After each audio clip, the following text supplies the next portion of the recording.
We're hearing things, the words of the Gemara, and anything which is applicable to understanding it. Oh, here. We're discussing a conundrum that we had when it comes to Torah reading on Rosh Chodesh on the first of the month. We have a little issue. There are several rules when it comes to Torah reading.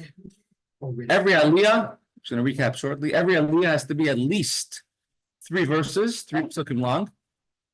The Torah is divided by paragraph, which is called a parsha.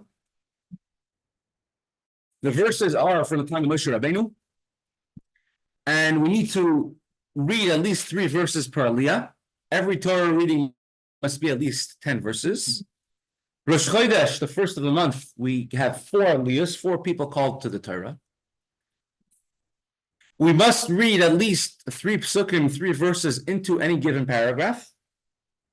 We said 3 verses because Kohen, Levi, Yisrael, Torah, Nevi'im, Ksuvim, different reasons to represent every Jew or every part of Torah. We should not say that just because the part of Torah was said by a prophet later on, it's any less important than when it was said by Moshe Rabbeinu on Mount Sinai. And it can't be more than 3 verses from the beginning, less than 3 verses from the beginning of a paragraph. And if you end in the middle of the paragraph, you have to leave over at least 3 verses at the end. And on Rosh Chodesh, we have a conundrum. We have 15 verses, 15 psukim to read. We have 4 aliyahs divided in, but we have 3 paragraphs. First paragraph is 8 verses. Second paragraph is 2 verses. Third paragraph is 5 verses. And we're trying to figure out how to divide it to fit all these criteria. And what we come to the conclusion is the only way to do it is like this. So we have 4 aliyahs. Aliyah number 4 is the last 5 psukim, the last 5 verses. It's a whole paragraph of its own, a parsha of its own, and that is enough for its own paragraph. Second paragraph is only 2 psukim, 2 verses. It's not enough to have its own aliyah, all right? Because it's only 2 psukim. You have to add on at least 1 pasuk, 1 verse from the previous paragraph. But we don't finish a paragraph. We don't finish an aliyah with less than 3 psukim left to a paragraph. So the aliyah before that, we read verse 9 and 10, and 3 psukim from the previous one, 8, 7, 6. So that aliyah number 3 is taken care of. For 6, 7, 8, and 9, 10, which is his own paragraph, that's aliyah number 3. Now we got 2 aliyahs to divide among 5 psukim, 5 verses. How do we do that? Every aliyah has to be at least 3 verses, 3 psukim long. And the Gemara had Rav and Shmuel, which said 2 different ways of doing it.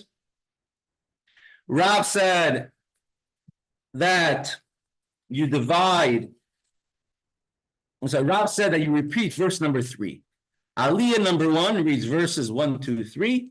Aliyah number 2 reads verses 3, 4, 5.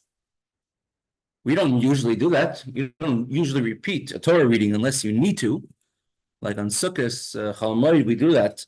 But to repeat 1 verse is something that's not done anywhere else but this occasion, and that's what we do. So he says you repeat. So aliyah number 1 is verses 1, 2, 3. Aliyah number 2 is verses 3, 4, 5. Shmuel says, nope, you divide it in half. Aliyah number 1 is verses 1, 2, half of 3. Aliyah number 3 is second half of 3, and 4 and 5. And the Gemara discusses over here the advantages and disadvantages of each way of doing it. When you divide in half a pasuk, 1 aliyah gets 1 pasuk, 1 gets another pasuk. It's something unique. You're doing something Moshe Rabbeinu didn't do. We don't divide pasukim in half when we read the Torah. Only Moshe could do that. Some say it goes the other way around. If somebody comes to shul, he came late to shul. I know you never come late to shul, but someone else comes late to shul. And he comes after the first aliyah, before the second aliyah, and they see him starting from verse number 3. So that means the guy thinks to himself, I know this is the second aliyah. That means aliyah number 1 was only verses 1 and 2. They don't know that they read 3 and repeating it. Or you also have somebody sometimes leaves early from shul because I don't know, the Steelers are in the playoffs and they don't miss it. And he leaves, let's say he's here at 1, 2, 3 for the first aliyah. And then he leaves shul and he thinks to himself, based on the division of the next psukim, the next verses, I don't see how we're going to be able to possibly divide the aliyahs that every aliyah will have 3 verses. It must be you're allowed to read only 2 psukim, 2 verses in an aliyah. People will come to the wrong conclusion.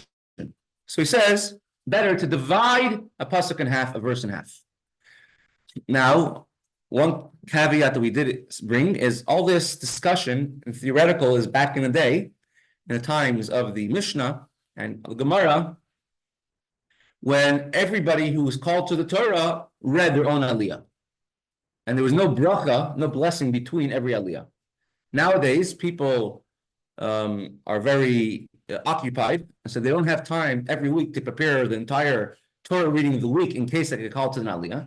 So we have one balkari, one person reads it for everyone, and every person makes their own blessing before and after. So therefore, there would be no way of dividing a pasuk, dividing a verse in half. Right, so this discussion is it's decided that's the way we do it. Today we repeat verse number 3.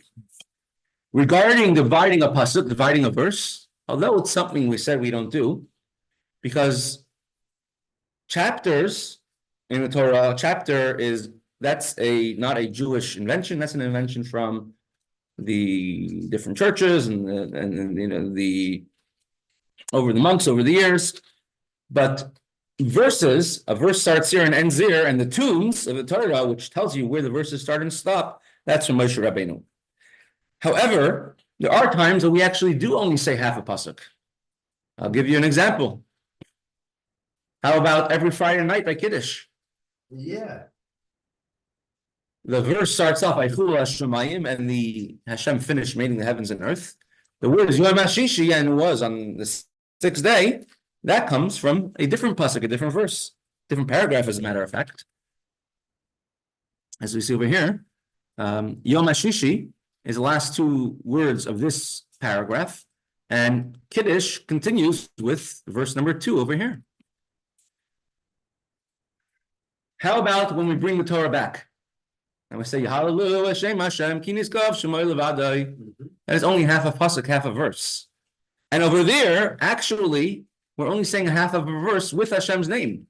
Well, yeah, which is really incredible. Usually, when you say a pasuk, a verse, you say a few words which don't have Hashem's name in it. But to say only half a pasuk with Hashem's name and not say the next half, that's something, because the word is Ki Niskav Shemay Levadai. Right? Hallelujah, Hashem Hashem, praise the name of Hashem. Kimisko Shema Levadai. We don't say that.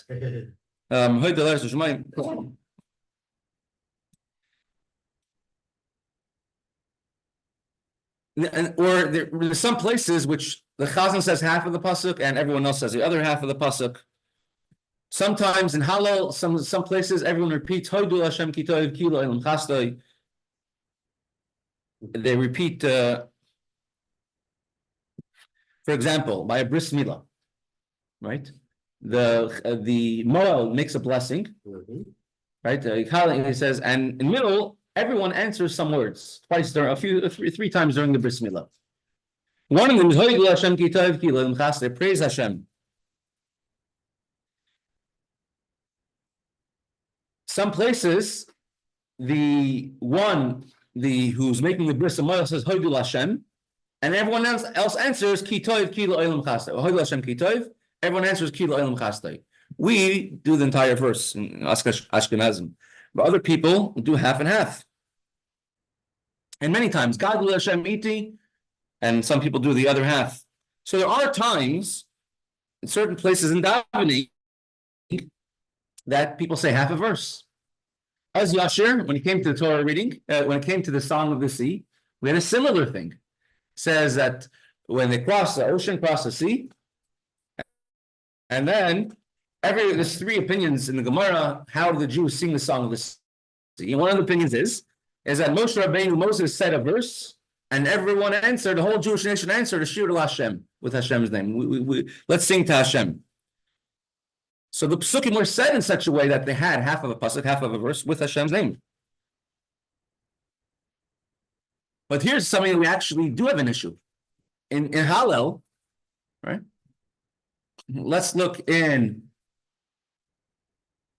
Tehillim chapter 1.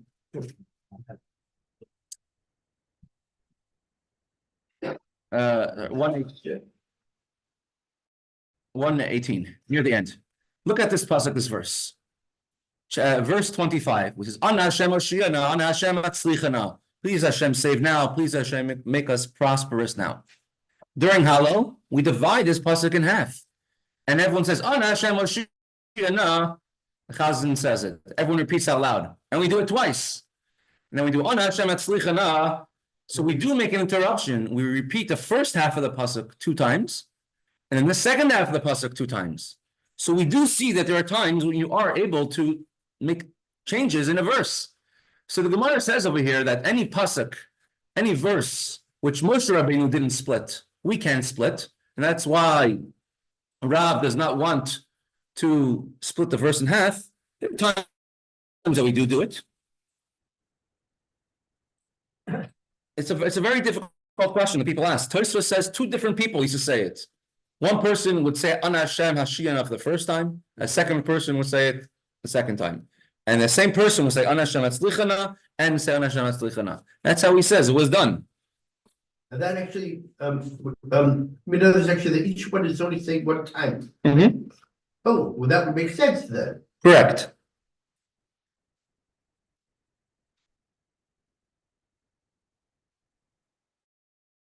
So to basically explain all this, I'm sure it's related to Dovi somehow, right?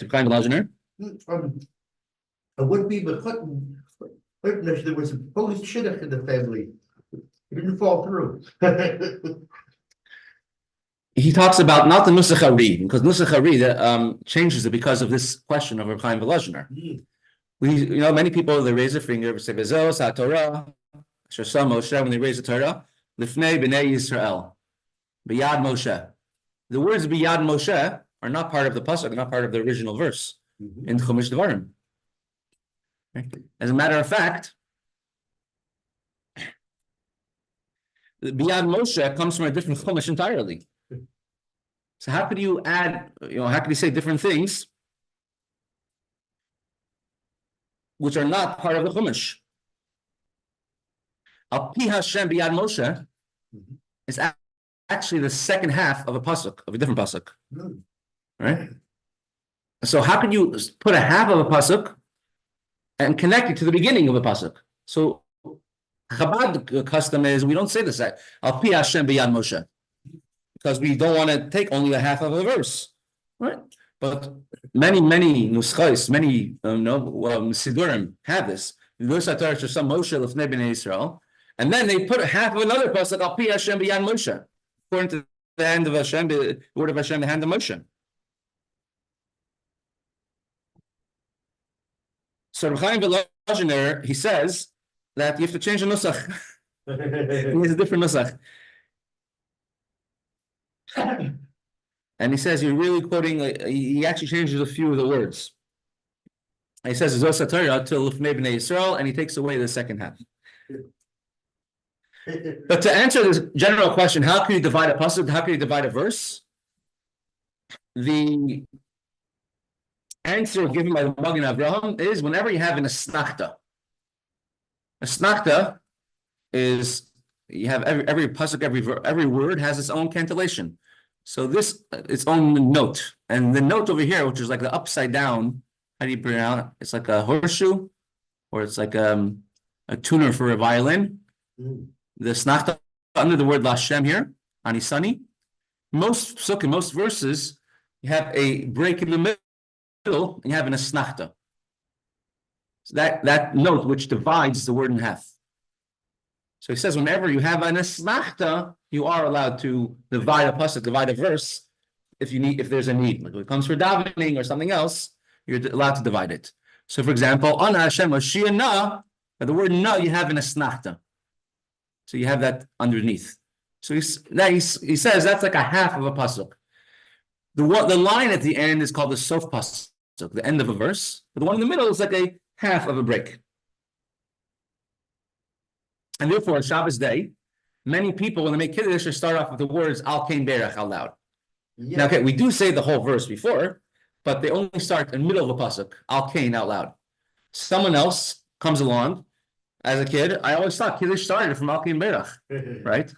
And if you start from there, you run into an issue. Because Al Kain Berach has Hashem's name. Al Kain Berach Hashem es Yom HaShabbos v'yikadshayu. That's in the middle of a pasuk, the middle of a verse, and you are missing, and it's only half of a pasuk. It has Hashem's name, right? So he says, but that comes after an esnachta, comes after a pause. So even if people make the mistake, and now someone who doesn't know there's a whole introduction to Kiddush, and he comes and starts from Al Kain, it's not such an issue because there's an esnachta, there's a break over there.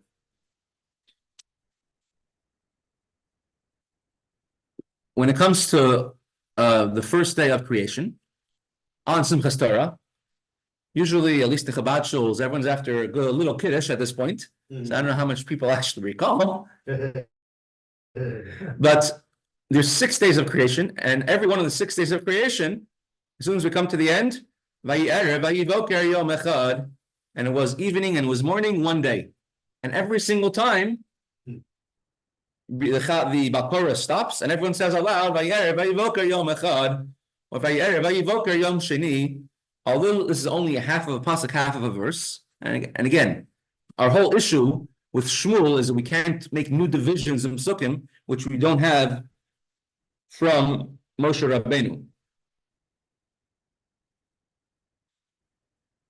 There was one Rav, a certain big Pesach, said in his, whoever listened to him, says, you don't do it on Simchas Torah, don't repeat it. I'm not sure what it's like in other circles, if they say it or not. But many, many communities which do it, and it's again, because the word before has an esnachta, has a stop, therefore you're able to count it as a half a pasuk, half a verse, but it's like it's his own verse. So over here it would be the same idea. You have an esnachta in the middle of verse 3, and you stop it by the word La Hashem. It has its own, it could be considered to be a half a verse. So even if someone technically would make a bracha on it after, it's not so bad because it's a half a pasuk. But what's the halacha? Who do we go like?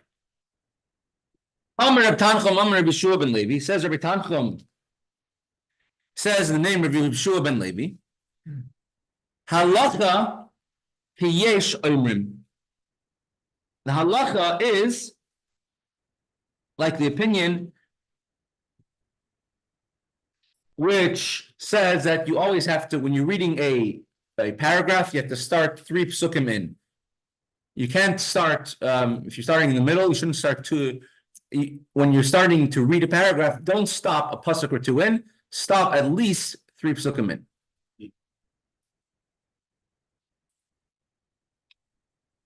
And like the reason is because you don't start a new pasuk, a new paragraph without going at least 3 psukim in, as we're going to have the reasoning right below.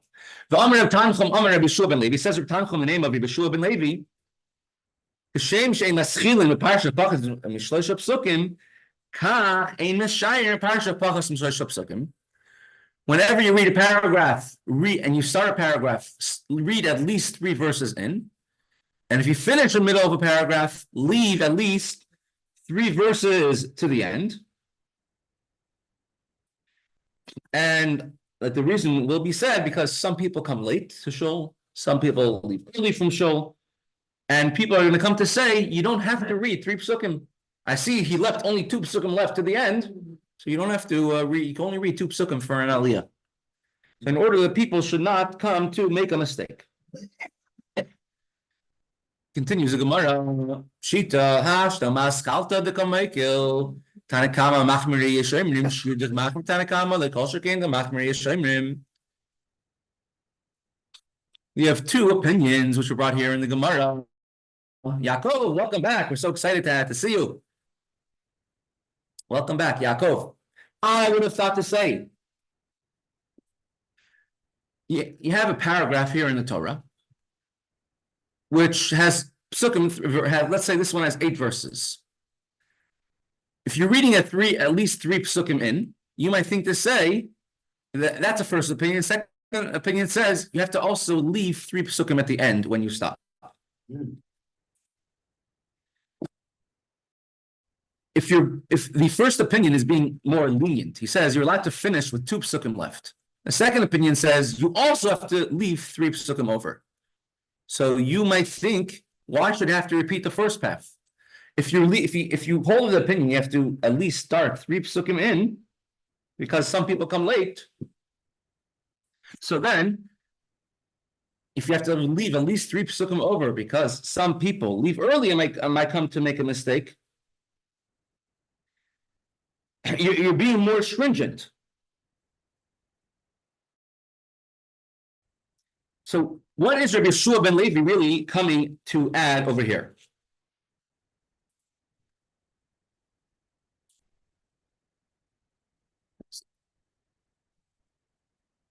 So Gemara says, let me explain to you. It's common, very common for people to come late to shul. Who knows what could have happened? Back then, you might have had a traffic jam. Somebody's ducks are trying to cross a road. Or who knows what could have happened. The famous story of the rabbi comes to shul. Every Shabbos, his speech is about 10 minutes long. One Shabbos, he comes to shul, and he speaks for an hour. And everyone is scratching their faces. And what happened? After, the Kiddush, after shul, they ask him, tell us what happened.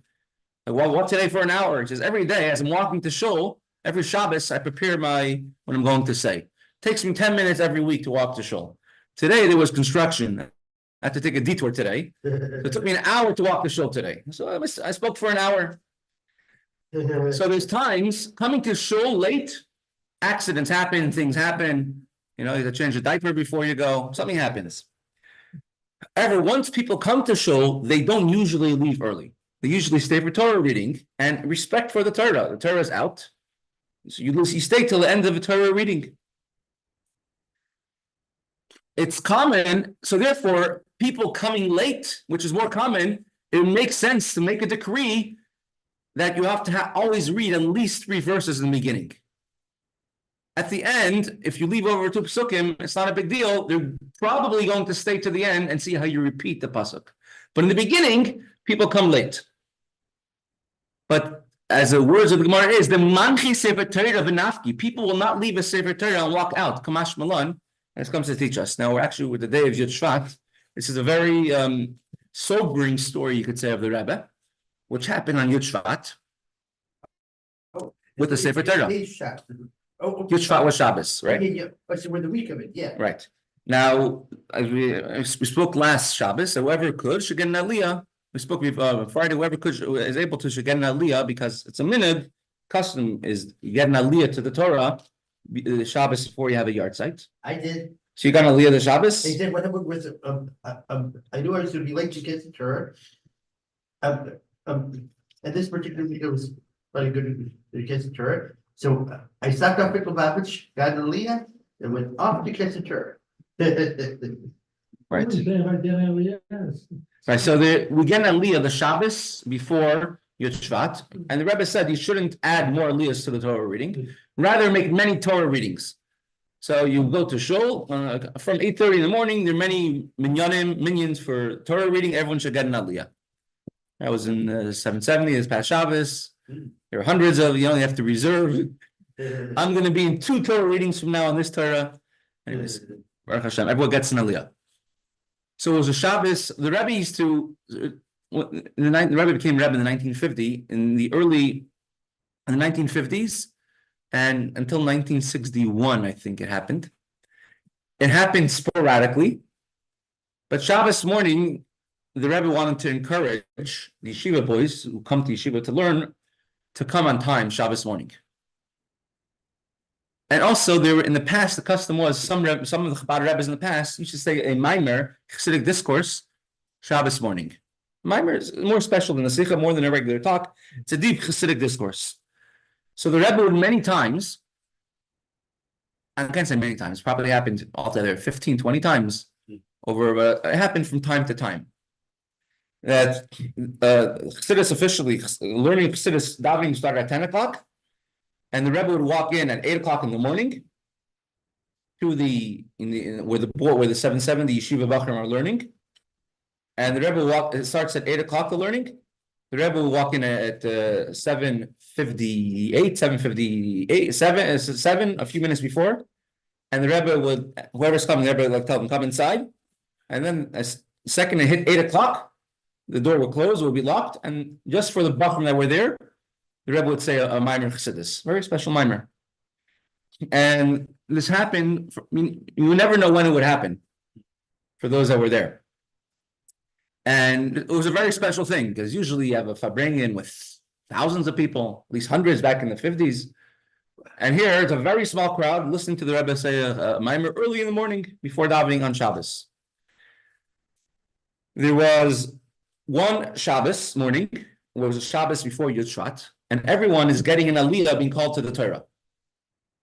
And so they're minyanim. Even back then, there were many people who in 1961 who wanted to get an aliyah to the Torah.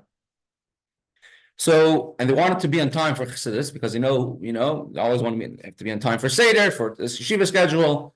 Plus, you never know when the Rebbe is going to come in and say a Maimer. And if you want to have a bracha, it's good to see when you can have the Rebbe. Exactly. Well, no, I don't think people would interrupt the Rebbe at that point. It was like a certain system that was set up. You needed a bracha, you wrote a letter in. I don't think people back then wouldn't abuse it as much. I mean, later on, people became smarter, wiser. Work the system. Yes. So there was like a big shul, there was a larger shul upstairs and a smaller shul next door. And the Rebbe would usually say the Maimer when he would come in the larger shul. So in the smaller shul next door, there was a minyan for Torah reading. People came early to get an aliyah by the Torah that Shabbos.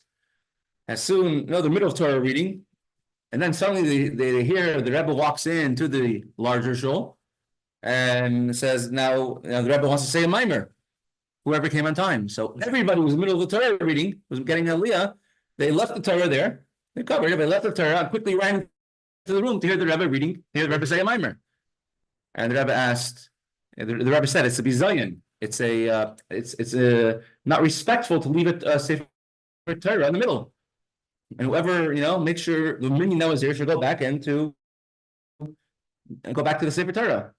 And I guess the people there, thought, okay, let someone else go. Let me hear the Maimer. So the Rebbe said a second time, whoever is part of that minyan should go back to the Sefer Torah and to take, not to leave a Torah unattended, out of the Kodesh. After saying a second time and nobody moved to go back. So the Rebbe said, today there won't be a Maimer. And then the Rebbe walked out and the Rebbe went to his room. And that was the last time that there was, or it was supposed to be, the Rebbe stopped doing that thing, a special thing of having a Maimer Shabbos morning at 8 a.m. So people do not usually leave a Sefer Torah in the middle. I understand that was an extenuating circumstance, and the Rebbe had to sort of remind everybody, as excited as you are to hear a unique Maimer, it's more important to not leave a Sefer Torah unattended. So, therefore, if someone comes early to shul, if someone comes late to shul, they can't help it. But once the Sefer Torah is taken out, people do not usually leave because it's not respectful to the Sefer Torah to leave in the middle. For sure, not respectful to speak in the middle of Torah reading. Well, that's a given. Yeah, indeed. That's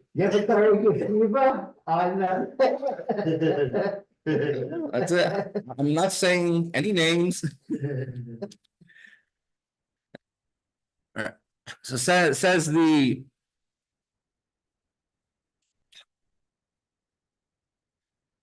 Gemara. We're just going to finish next about 2 lines. V'tanakama ma'ishna shir v'loi mishum yoisim eschuli nami gzeira mishum hanichnasim. So the rationale goes like this. There's an opinion which says that you cannot start an aliyah, cannot start a new paragraph unless you go 2 psukim in, but you cannot finish a paragraph, cannot leave over less than 3 psukim at the end. You can't finish a paragraph with only 2 psukim left. Read verses 1, 2, 3, and not 4, 5, because people leave early. Let's say Perhaps since it's more common for people to come late to shul than it is for people to leave early from shul, so therefore, even if you want to be more stringent and say that you cannot finish a parsha with less, you cannot leave over less than 3 psukim of 3 verses at the end of a paragraph, and no one should come to mistake that you could leave, that if they leave shul, there's at least 3 psukim left. They're going to know that Aliyah is at least 3 verses long. There's an opinion which says that, let's say you need to finish up the psukim so you can read 17, let's say 18, 17, 18, 19, and 20 and 21. 1 or 2 verses of the next paragraph. Barney said the same thing. Someone's going to come in late to shul, and they're going to see when you start from the beginning of a paragraph, and you only read 2 psukim, and they're going to think that you only read 2 psukim for the aliyah. So the answer like this: if somebody comes to shul and he comes in the middle of an aliyah, right? So if somebody comes and is starting aliyah and there's only 2 psukim, he's going to think he could do 2 psukim. But if somebody comes in and they're in the middle of an aliyah and he hears a reader begin with a second or third verse of a new paragraph, he's going to ask him, how is it possible that the previous one only read 2 psukim, 2 verses, and then they're going to tell him, oh, the guy repeated it, or he started from the previous paragraph. And they will explain to him how the person didn't really read 2 psukim.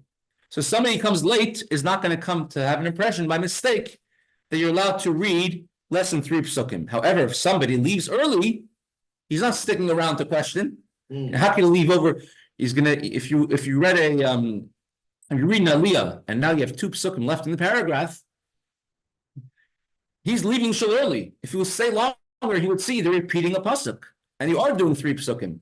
So he's not sticking around to ask, hey, you have to read 3 psukim. Why are you leaving only 2 at the end? I remember, like afterwards, like you wonder,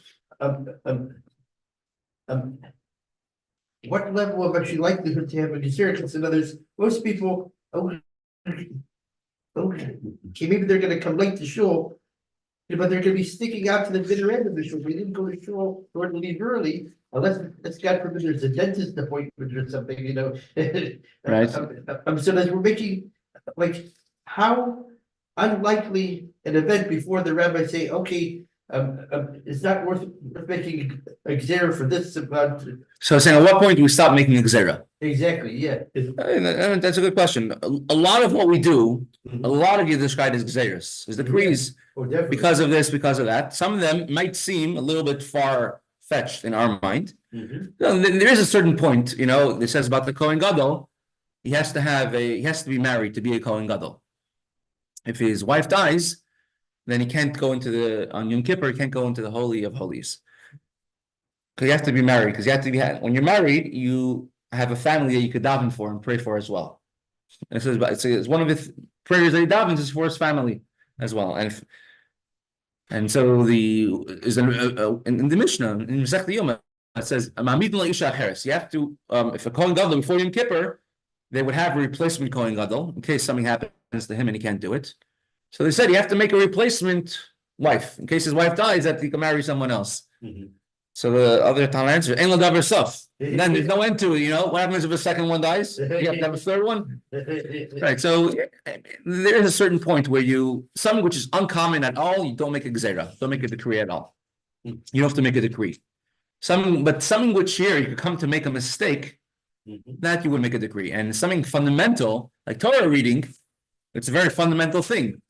The Jewish people lost in the war during times of Yeshua because they didn't learn Torah for 3 days. Yeah. Right. So it's very important. And Yeshua.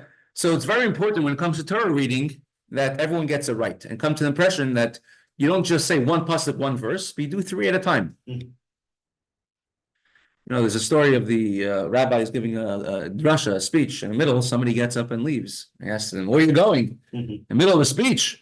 Middle of a sermon, and he says, I'm going to get a haircut. He says, what? You couldn't think of it before I gave a sermon? He says, I didn't need one before.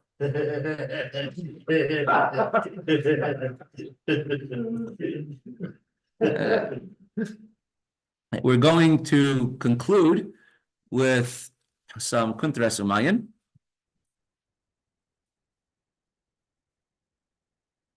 You see it on the screen?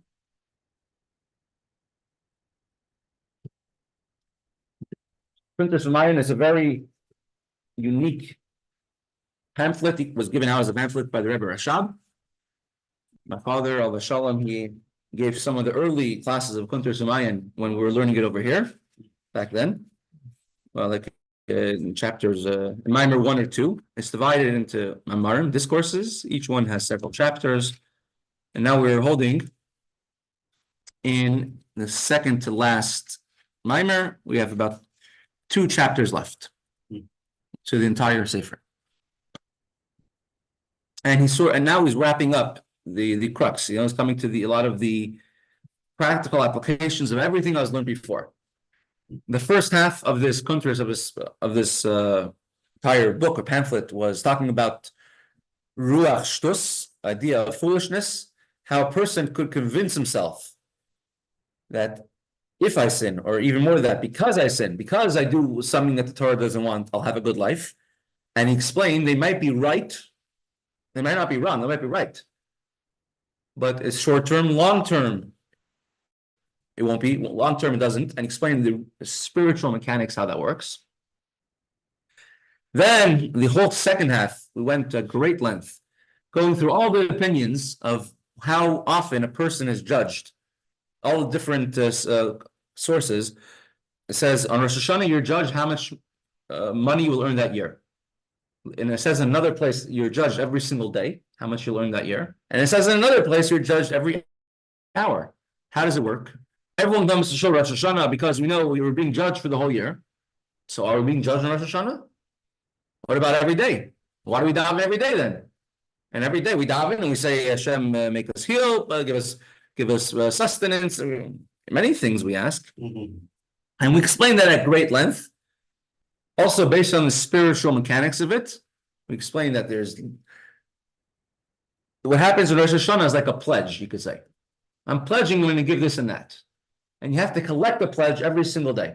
You have to go, and by davening, we're bringing that, what's called the spiritual blueprint, and we're bringing it down into actuality. That's what happens every single day when one is judged. Every moment is how you come, as every single moment you're going to get in a good way, in a not good way. Money which you're going to get extra beyond, you might think you steal the money, it's going to end up being spent on mechanic bills or doctor bills, one or the other. So you're never going to earn a penny more or a penny less. And he says, but if a person every single day acts the way they're supposed to, the Torah wants to them, it brings down the pledge into a physical means. And if not, to say it's a spiritual means. After you die in the world to come, you'll get the reward of what you're supposed to get. But to make it physical and to bring it down, that's what we daven for, and we're judged and every single day. This kuntres, say this pamphlet, was written for a very unique type of Jew and a unique type of chassid. And the timing when the Rebbe Rashab wrote this is very appropriate. Within a few years at that point, Rebbe Rashab wrote 4 different kuntres and pamphlets. One is called Kuntres Hatfila, Kuntres of Davening. The pamphlet talks about davening, which is tremendous, First of all, the depth there is amazing, and also it's just tremendous how one has to prepare themselves for davening. And you see, sometimes you hear about sitting down for hours. What were they doing? Kuntres Tefillah will tell you. It's Kuntres Avoda, how to serve Hashem, which has very, very strong mamarim in there about how to come to Avos Hashem, loving Hashem, Yiras Hashem. What does it mean to fear Hashem because you're scared of getting hit? What does it mean you're scared, which is not the way one is supposed to serve Hashem? Maybe it's one is starting, that's what they get used to. Then you're scared, when you leave the house and your children say, don't leave. They're scared of being separated from you. It's just like with a parent, there's with a parent actually is being strict with the child But to make sure, it's not actually, oh, this is the Correct. ideal relationship. It's right now, I have to make sure the child is gonna be good. Later on, let the child appreciate. Correct, yeah. No, again, serving Hashem, right? It's not about we want to be a tzaddik. Mhm. It's not like that. The Chassid is not about becoming perfect. It's about the journey towards there. Perfection might be the goal, but we're not out to get to the goal. We're out to journey towards the goal, not to achieve the goal, because the perfect person has yet to be created. And then there's this Kunter Sumayan. Kunter Sumayan is for the layman, the working man. The guy is busy, he has a job. So I don't have time to learn all day, daven. Even if I do have the time, I don't have the headspace for it. Let me live. And he went through different, well, this is like the mind we're in the middle of now, he went through describing different type of people, different type of attitudes. Some of them are coming from a very good place. Not all of them come from a place of flippancy or apathy. Some of them come from a positive place. But he's explaining how all of them, it's because he's not letting in himself the light of his neshama to shine through. And the way to make your neshama shine through is to connect yourself to Hashem in a way without any questions, to go beyond, above and beyond. When somebody constantly, day in, day out, is worried about, where am I going to get the next dollar? Where am I going to get the next this and next that? That's just one example. So with time, it clouds a judgment, you could say, or clouds one's sensitivity. And to resensitize a person to spiritual matters, that happens not in one day, but slowly. But what comes, there's always going to be that one moment where the person will have to have a shtus to kedusha. Instead of being a foolishness in the extreme, into the not good way, there's going to be the moment where it's going to be like the decisive moment, right? Where he realizes that he has a choice to make, and you have to use a shtus to kedusha, the foolishness of your neshama. So we'll do the in the 2 minutes left. We'll do the hitzer. You can't really call it a summary. It's more like bullet points, because it doesn't say everything that was said of the most previous chapter.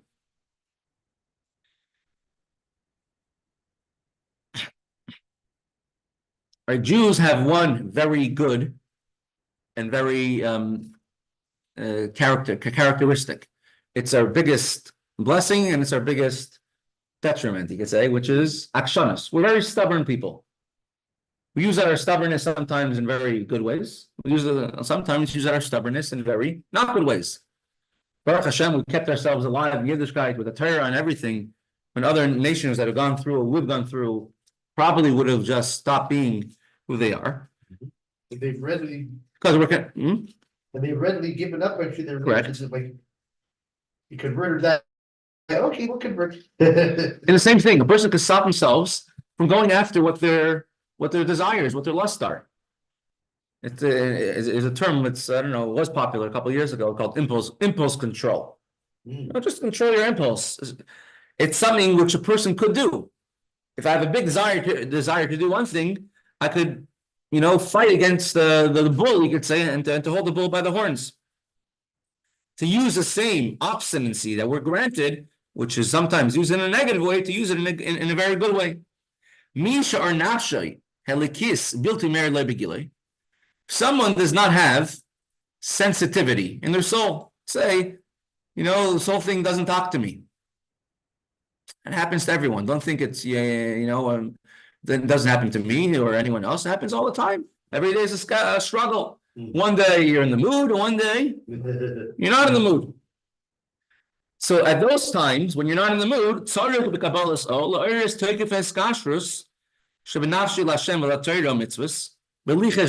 a time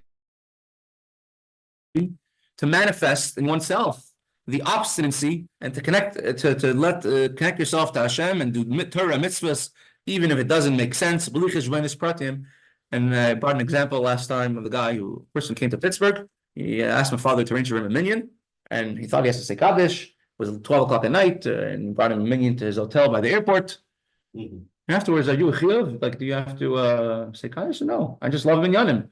And he says, is anyway help you? He says, there's a public seder going on, and a week later, person paid for it. They think they paid $5,000 for a public seder and $2,000 for another public seder, right there. But he said, there's one mitzvah which I'm very careful on, which is a minyan. And so if one time the minyan cost me more, that's what it cost. Seichel machlis shesaratzin. Then we spoke about the idea how when you rationalize things, then right away it weakens your desire. Right? I'm going to, kill every terrorist in Gaza. Let's discuss this first. Once it's up for discussion, the battle is lost. Right? That's what happened, let's say, during communism. They wanted to make big public debates with rabbis. Even if the rabbis would win the debate, which happened many times. Right? Once it's up for discussion, the battle's already lost, even though the war is already lost, you could say. Once you rationalize things, it's very quick to weaken a desire. But the obstinacy we as Jewish people have could overcome even one's rationalizations, even one's mind. And when one is obstinate, when one is stubborn, and have a set time for learning, and nothing is going to stop it. I gave you the example of Rabbi Rifkin, Mr. Rabbi Rifkin. Right? He opened up a farm in Kfar Chabad that had cows. He wanted to close it. He wanted to retire. The Rabbi told him to keep your cows open in Kfar Chabad. There wasn't a single farm left but him. The Rabbi told him to keep it open. And anything could happen. He had every day at 1 p.m. he would learn the chavrusa with somebody else together. No matter what happened, there was a fire on the farm. He didn't even go to check. He's learning. This is called obstinacy of kedusha, of holiness. But that also weakens one's sensitivity. So to take our asset that we have, that weakens the natural sensitivity, increases the spiritual sensitivity. So we're going to pause here for today.